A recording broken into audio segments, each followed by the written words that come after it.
Hello and welcome to the Painting Podcast. I'm your host, Jeremiah Polachek, your co-pilot on the pathway to becoming a better painter, or maybe just a better art lover in general. Today we're going to be looking at concepts related to cheesiness. What makes a work of art cheesy?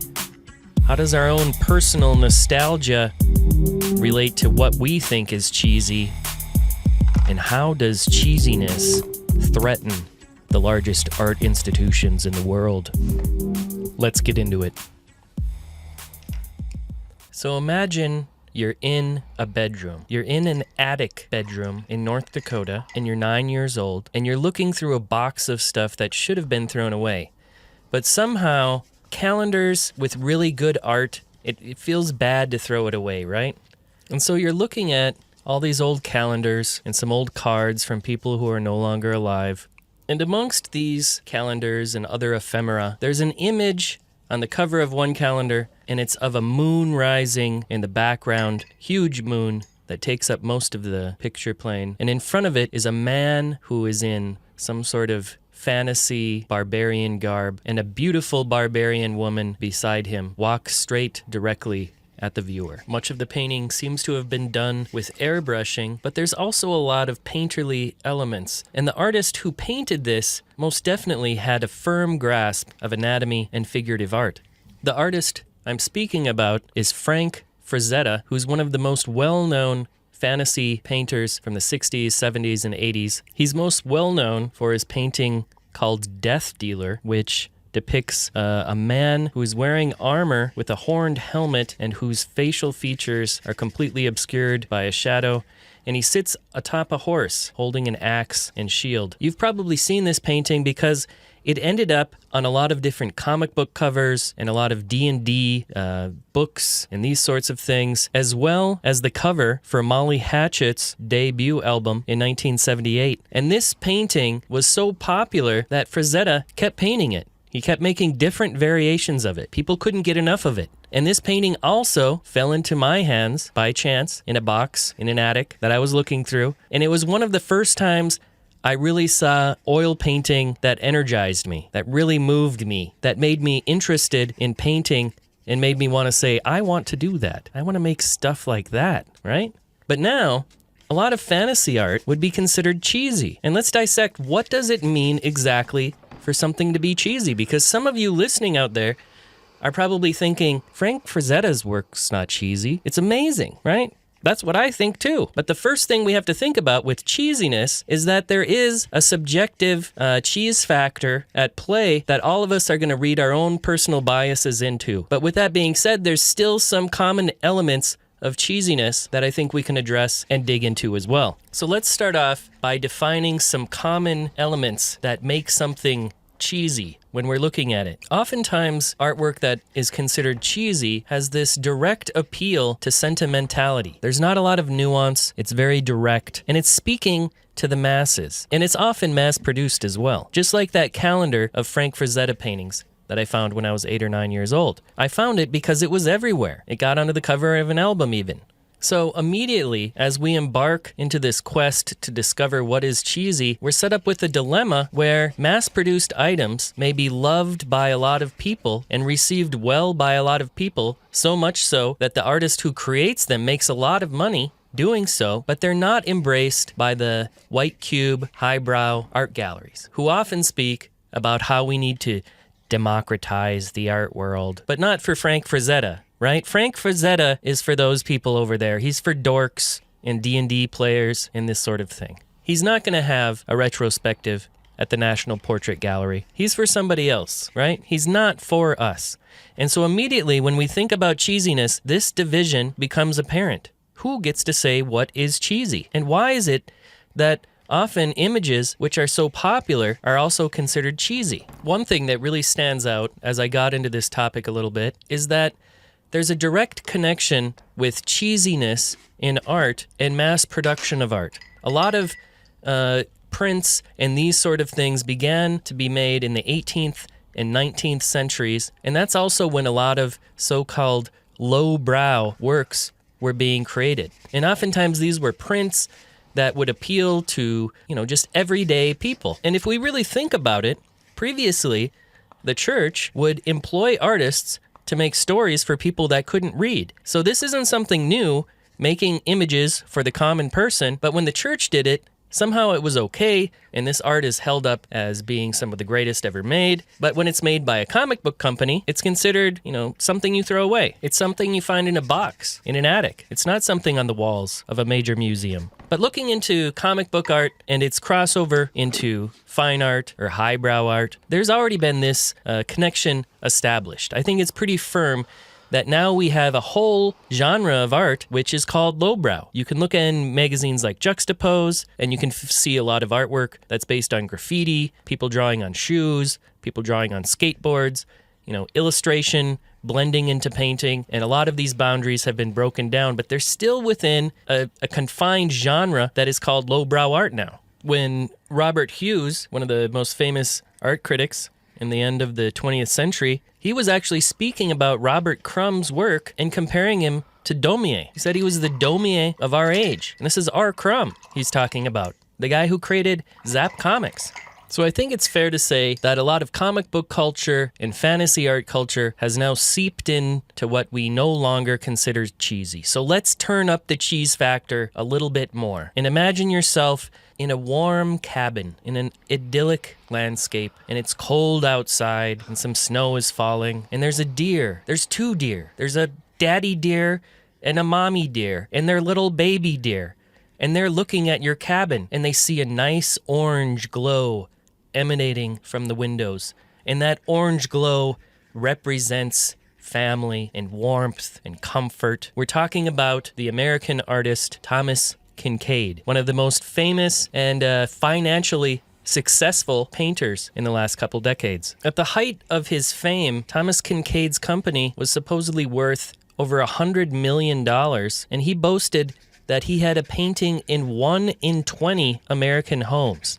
His paintings weren't only on the walls of homes as prints, but he also made work on coffee mugs and all sorts of other things, t-shirts, whatever. He'd put his paintings on anything, and he'd sell them on QVC. He'd go on the Home Shopping Network and actually sell his paintings, and it got to the point where an entire subdivision in California was made. A real subdivision with real houses was created based on his paintings. And here's my call to Tim Burton, if you're listening. Can you do a biopic on him? Please, Thomas Kinkade. You can bring back Johnny Depp to play him. And the story's got everything, really. We could do a whole episode just on Thomas Kinkade. But let's look at, for the purposes of this episode, let's look at the cheesiness in his art. So he's dealing with themes that have this overly sentimental and unnuanced energy to them. But really, in some ways, they also kind of reference the pastoral. And the pastoral is a common theme in painting for centuries now. And for those who don't know, the pastoral, it's a genre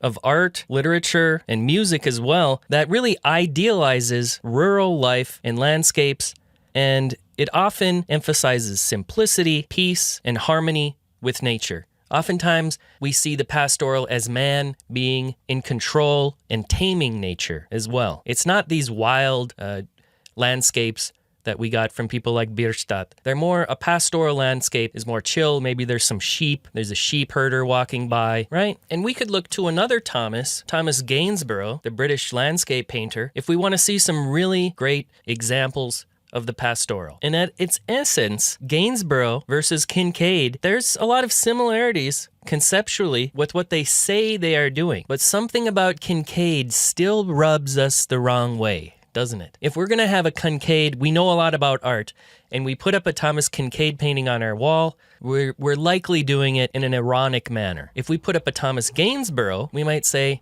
oh wow, those are amazing clouds. It's great. So in 100 years or in 150 years, are we going to be looking at Thomas Kinkade selling his prints in an airport store and think about them similarly? How Thomas Kinkade was actually representative of the time in which we lived, the end of the Cold War, and inside we go to our warm little cabins to retreat from everything, and how this relates to mass production of images, how this relates to what people wanted at the time as well. And if we think about what people wanted, we can also look at the work of two Russian artists, Komar and Melamid, and these were two artists that collaborated on various projects together, one of which was the People's Choice Project, which was also made in the 1990s. This is the same time that Thomas Kinkade is making and selling a lot of his most well-known works.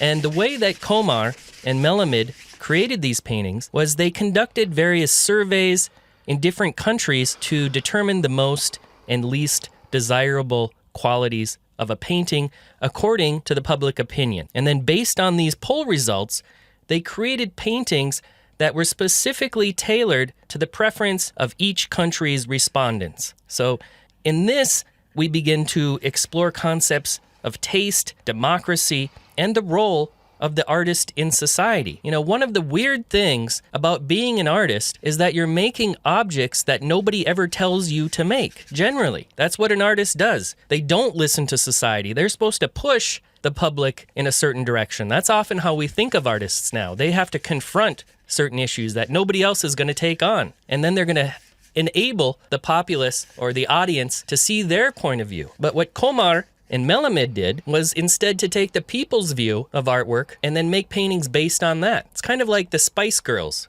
right? You know, here in Prague, there was a famous bar called Blind Eye, which I frequented quite a lot. And one of the ideas that one of the bartenders had there one evening was to let the people play whatever music they wanted. Each person could play 2 songs. And this seems like kind of a fun idea, doesn't it? Everybody gets to play 2 songs. And quickly, I think it only lasted one night because everybody hated it. Oh, the music changed all the time. Everybody had their own song that they loved. There was no coherence. All of a sudden, you're listening to, you know, some Italian pop star from the 90s. There was nothing holding it together. And it became so odd. Everybody kind of hated everybody else's music. And then you have people like me that are just going to bring in the weirdest, most annoying music possible and then kind of laugh. So you got these types of people. I do like that music. And somebody actually got kind of angry at me saying that I was like subjecting everybody to listening to this. But that was the whole point of the night. But anyway, this is the democratization of listening. And this is trying to deal with everybody's public tastes in one specific space. And Komar and Melamed would also make a project based on music. They would do the same polling, and from these polling results, they would make the world's most wanted song and the world's least wanted song. These are both available on YouTube, and I'd encourage you to search them both out, and you'll find some really amazing music. I guarantee you, if you like experimental, strange music, you'll probably love the world's least wanted song because it really subverts a lot of the conventions of music. And isn't that what artists are supposed to be doing, right? Often we're supposed to be deconstructing ideas of music and what it really means to create music. And when Komar and Melamed create this song, they're essentially creating an experimental music composition that is really similar to a lot of other experimental artists creating this type of sounds that are supposed to subvert, you know, common taste in music. And people like that. People in, you know, highbrow, myself included, I can't help it, but I actually enjoy the world's least wanted song. But that's probably because we understand this irony. So there's kind of this self-awareness of, yeah, we know this is terrible, but it's actually kind of amazing, or this is playing with new ideas that nobody else is playing with, and we appreciate the artist's ability to just ignore all these conventions and forge their own path. We appreciate that sort of thing. That's different than Taylor Swift making a song. You know, she's also creating songs and works of art that appeal to the masses, but she's also considered popular culture herself. She is pop culture. So what's the difference between somebody who is pop culture and somebody who is referencing pop culture? Of course, I would be talking about the artist Andy Warhol, whose exploration of pop art and consumerism is still heralded and shown in many museums to this day. And Warhol's work would blur the lines between what was high art and what was kitsch. And by recontextualizing these pop culture elements within the gallery, he kind of has a nod to people like Duchamp, who are, you know, of course, putting the urinal. My apologies for bringing up Duchamp's urinal, but I did. I apologize. I'm sorry. I'll give myself 10 Hail Marys later tonight.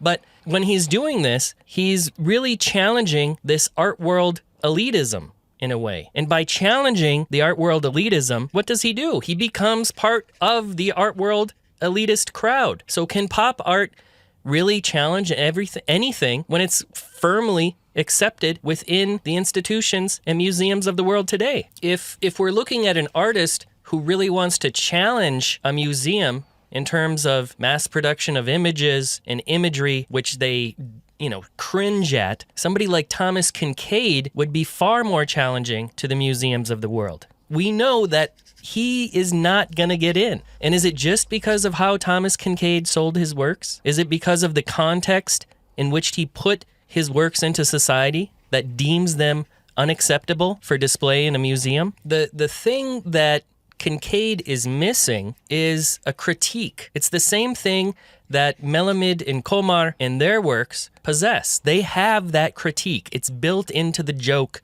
of the world's best song and the world's worst song, or, America's most wanted painting, right? That's built into how they're creating their work. When Thomas Kinkade is making his work, he's not considering this. He doesn't have this broader critique. Warhol, similarly, also has a critique of consumerism built into the creation of his objects. When he stacks up those Brillo boxes in a museum, we're forced to look at these Brillo boxes differently when we encounter them in real life, or the Campbell's soup can, of course. So there's a critique built into the creation of these images, and he seems to be self-aware of this being present. And when we look at the interviews of him, he's kind of almost a parody of himself as well. When he's playing to the media, when he's answering questions with right? That's how he literally answered some questions when being asked.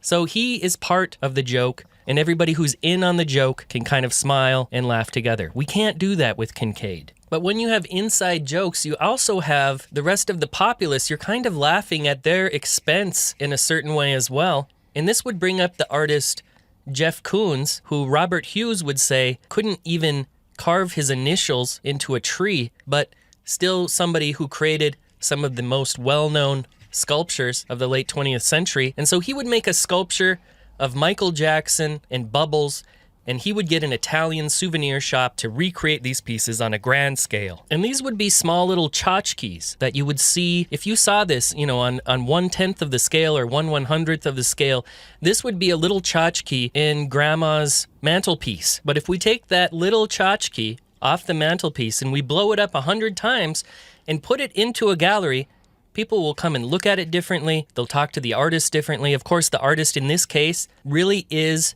a character who seems to believe solely in the production of his work, and he's never broke character, really. You can look at interviews of Jeff Koons throughout the years. He never breaks who he is as a character and as somebody who really believes in his work and has historical references for his work, and he can speak really well about his work. I'd suggest everyone to watch, first of all, watch the whole series, American Visions by Robert Hughes. There's a couple up on YouTube.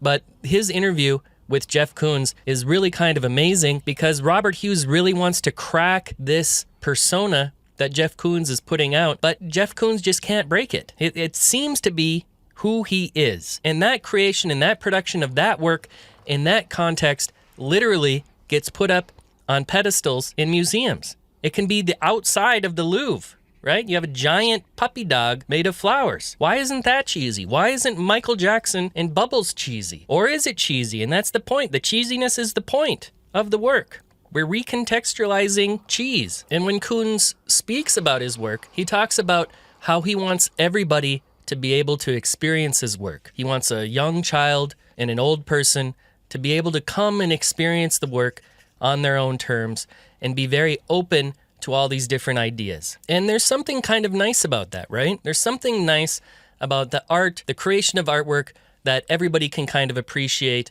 and everybody can get something out of. But if we look at, we could make a comparison to food, and McDonald's is the most popular restaurant in the world. McDonald's feeds more people than any other company on the planet. So does this mean that McDonald's is good? Does this mean that McDonald's is healthy? Does this mean that McDonald's, is better than all these other foods? Not necessarily, but in the creation of this food, they took certain taste patterns of different people and basically made the food based on that. It's kind of like how we're making movies now, all around one central action scene. They're actually shooting the action scene first because they want all the explosions and all the nonsense, and then they're like, okay, how are we going to piece a plot onto this scene? It's kind of working backwards. And that's what we hate often about these types of artworks. It's what people criticize Thomas Kinkade for. Of course, they don't criticize Komar and Melamed because they're in on the joke. But what we're seeing here develop is a sort of gatekeeping as well. People are saying this deserves to be art, this does not deserve to be art.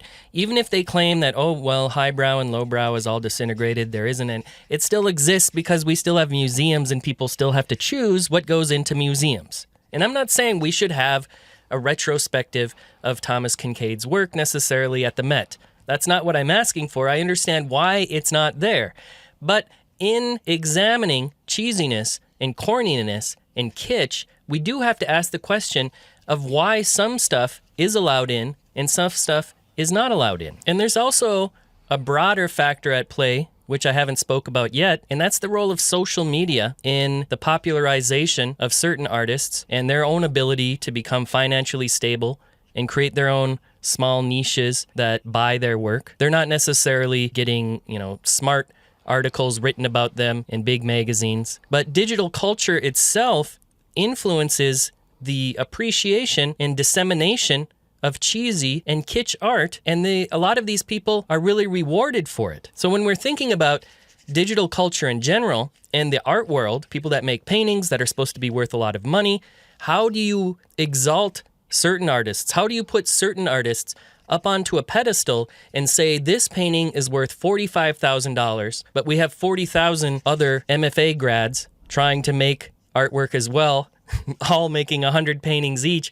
So in this sea of paintings, how do we determine which ones are worth more money than others and which ones follow the rules of what is cheesy and what's not cheesy and how we should be aloof and how we should be kind of mysterious, right? Let the gallerist speak about the work. Don't let the artist talk too much. They might screw it up. But it goes worse. It gets worse. It gets worse than the 40,000 MFA grads, because now images themselves, with the advent of AI, are creating probably 40,000 images a minute or something. I don't know, maybe a second, right? So we're totally awash in millions and millions and millions and millions of more images. And when we have so many more images, does that dilute the value of certain artists themselves? So is that why we have these gatekeepers in place? To ensure that certain artists that follow certain rules can be made successful and their work can be marketed in the correct way. And that often involves a certain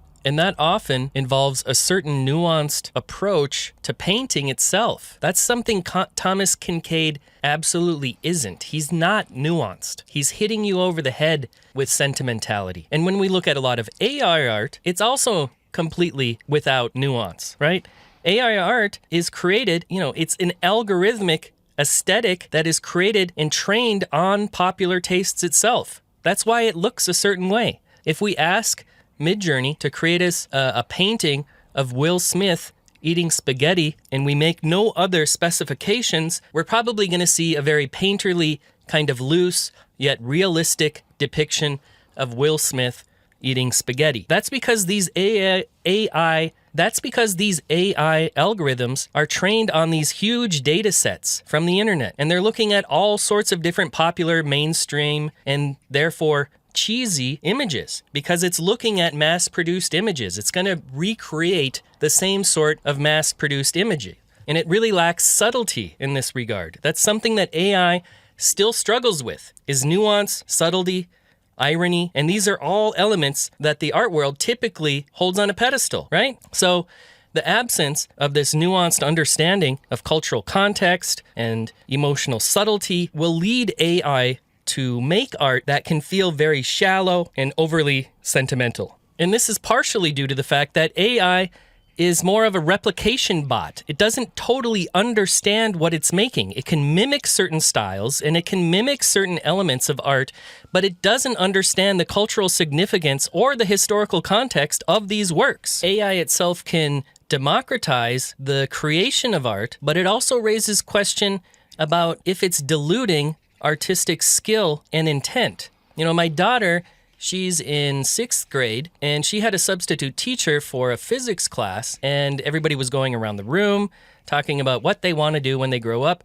And my daughter, God bless her, said she wants to be an artist or a writer. And the teacher, who is a moron, responded that, oh, AI will probably do a lot of those jobs. So I told her to bring in a calculator and, tell the teacher to just embrace technology. Why are we doing long division when we have calculators, right?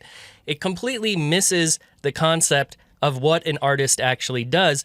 And what AI is missing is a lot of that magic that happens in a studio where two disparate elements suddenly come together with one human's vision involved, one human's experience coming together with a bit and a sprinkle of synchronicity.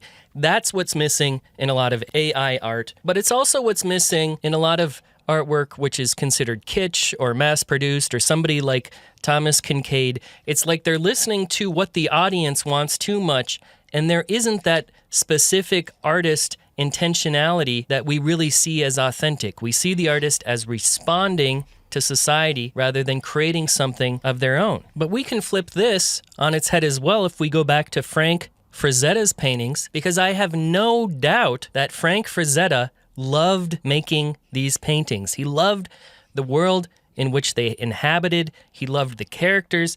He loved painting them in this way. You could tell he spent a lot of time learning how to draw and paint the figure, and he replicated it beautifully. Technically, they're really beautiful paintings. They've been somewhat devalued because they ended up, on a cover of Molly Hatchet's album in 1978, but that doesn't take away from the authenticity of the artist who created them. And oftentimes when we're looking at artists, we want to see that authenticity. That's something that's lacking in a lot of AI art. I'm sure it'll get better as more artists collaborate with it.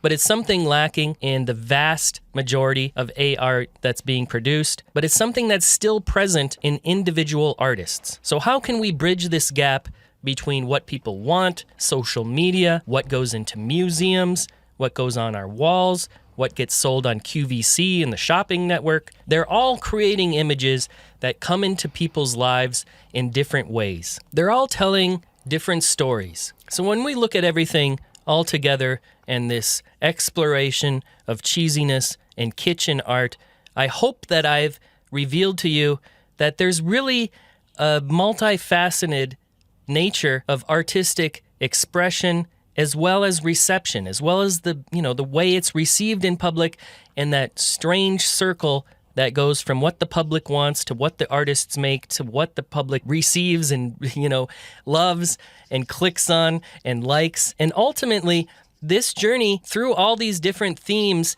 really underscores the enduring power of art to challenge, to reflect, and to shape cultural and aesthetic values. It reminds us that art's significance lies not only in its form or technique, but in its ability to connect with people and provoke thought. That's what we're trying to do. So if you're somebody who wants to listen to Taylor Swift while dusting your Michael Jackson and Bubbles tchotchke that you've got in the corner of your room, please have at it, because you can approach art in any way. I just hope that you examine some of the underlying things that go into the creation of that work and some of the concepts that go a little bit deeper underneath the surface itself. Thanks a lot for listening. I'm Jeremiah Polachek, and if you're into this sort of thing, please head on over to oko.academy, which is my little art school in Prague where I teach different lessons on painting and drawing, and I also have an individualized mentorship program. So if you're into that, head on over and check out. Maybe you can do a class with me online. Maybe you can do a class with me in real life. You've been wanting to go to Prague in the summer and study with me, right? You wanted to put that on your list of things to do, go to Prague and take painting classes with Jeremiah. That was on the list. So head on over to oko.academy and you'll learn more about the classes, which I teach in my own little academy here in Prague. As always, happy painting.